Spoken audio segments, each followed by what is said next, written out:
નમસ્કાર દર્શક મિત્રો, હું છું અસ્મિતા. તમે જોઈ રહ્યા છો સમાચાર ગુજરાત.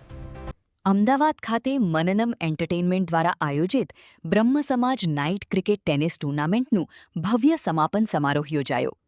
આ સમાપન સમારોહમાં વેજલપુર વિસ્તારના ભાજપના ધારાસભ્ય અમિતભાઈ ઠાકર, ઉર્વેશભાઈ પંડ્યા, સિદ્ધાર્થભાઈ દવે, ચેતનભાઈ વ્યાસ જેવા મહાનુભાવો ઉપસ્થિત રહ્યા હતા.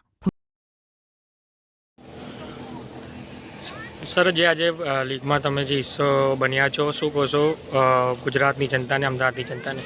ગુજરાતમાંથી 16 ટીમ એ ક્રિકેટ રમવા માટે અમદાવાદ આવે, એમ કે ફાર્મ જેવી એટલી સુંદર જગ્યામાં એ આયોજન થાય. પરશુરામ પ્રીમિયર લીગના નામથી મનન ઠાકર અને એમના બધા જ મિત્રોએ જે આયોજન કર્યું એ અભિનંદનને પાત્ર છે. નવા યુગમાં સંગઠન માટે નવા જે કહેવાય ને કે આઈડિયાઝ સાથે કામ કરવું પડે છે અને મનન અને એમની ટીમે આ આઈડિયાઝ શોધી લીધા. આઈપીએલનો સમય છે, એવા સમયે આ પીપીએલ એમણે રમાડીને જે રીતે ખૂબ યુવાનોને જોડ્યા છે. આ બધા યુવાનો સાથે મળી અને સમાજની અંદર એક અદ્ભુત કામ કરશે. સમાજના અનેક લોકોને ઉપયોગી થશે. એવા ઉપયોગી કામ દ્વારા ઘણા બધા લોકોનું ઉત્થાન થશે અને સમયે સમાજને આ પ્રકારના યુવાનો ઉમેરાતા જાય સમાજના કામમાં, એવી જરૂર હોય છે. હું એમને ખૂબ શુભકામના આપું છું કે આગામી દિવસોની અંદર એમનું સંગઠન એ ઘણા બધા લોકોની આશા પૂરી કરશે. અધિકમ ફલ, અધિક મહિનાની અંદર, અધિક માસની અંદર કોઈ પણ કામ કરવામાં આવે તેનું ફળ પણ અધિક મળતું હોય છે. આજરોજ મનનમ એન્ટરપ્રાઇઝ દ્વારા, મનન ઠાકર દ્વારા આજે પરશુરામ પ્રીમિયર લીગ આયોજન કરવામાં આવ્યું છે. એ બદલ હું મનનભાઈને અને એમની ટીમને પહેલાં તો ખૂબ ખૂબ અભિનંદન પાઠવું છું. જ્યાં બ્રાહ્મણની વાત કરીએ, બ્રાહ્મણ ક્યારે ટૂંકું નથી લેતા, ક્યારે નાની વાતમાં પતાવતા નથી. અત્યારે બોક્સ ક્રિકેટનો જમાનો આવ્યો છે. ક્રિકેટને સંકુચિત કરવાની વાત છે, ત્યારે આ મનનમ એન્ટરપ્રાઇઝ દ્વારા ફૂલ ક્રિકેટ જે અહીંયા આયોજિત કરી, જે બદલ પણ આયોજકોને હું ખૂબ ખૂબ અભિનંદન પાઠવું છું.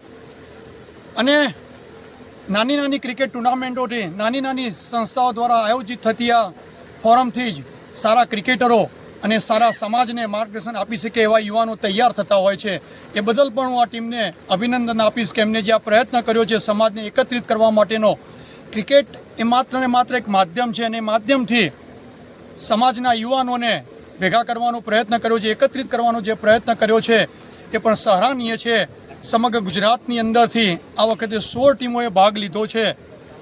સૌરાષ્ટ્ર, ઉત્તર ગુજરાત, દક્ષિણ ગુજરાત, સમગ્ર ગુજરાત અને મધ્ય ગુજરાતમાંથી પણ ટીમોએ ભાગ લીધો છે. ટીમોને પણ અભિનંદન આપું છું, શુભેચ્છા પાઠવું છું. આપ અહીંયા માત્ર ને માત્ર જીતવા માટે નથી આવ્યા, સમાજને એકતાનું સ્વરૂપનું દર્શન કરવા માટે પણ આવ્યા છો. એ બદલ ટીમમાં જે લોકોએ ભાગ લીધો છે દરેક યુવાનોને પણ હું આથી અભિનંદન પાઠવું છું. હરદેવ, જય પરશુરામ.